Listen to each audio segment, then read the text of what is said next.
At ang number 1, Hong Kong at Macau. Karamihan ng mga Pilipinong pumupunta sa Hong Kong ay naglalaan ng isang araw para sa day tour sa Macau dahil madali at mabilis lang itong mararating sa pamamagitan ng ferry o bus. Hong Kong Disneyland ang number 1 attraction para sa mga Pilipinong to heal my inner child ang prioridad.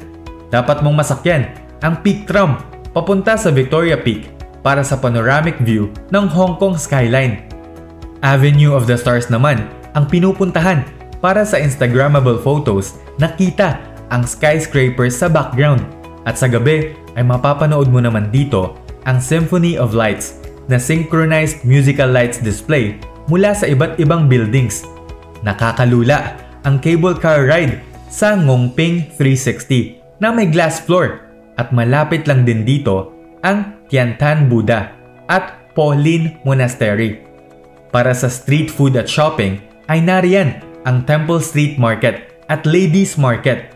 Dapat mong matikman dito ang local street foods na egg waffle at pineapple bun.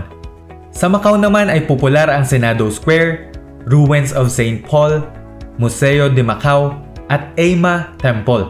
Mapupuntahan mo rin ang nagagandahang mga casino kagaya ng The Parisian Macau, The Venetian Macau, Wynn Macau, Studio City at City of Dreams Macau gamit ang kanilang mga free shuttle service.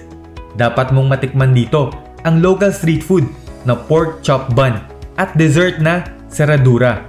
17,000 pesos ang budget para sa 4 days and 3 nights sa Hong Kong at Macau.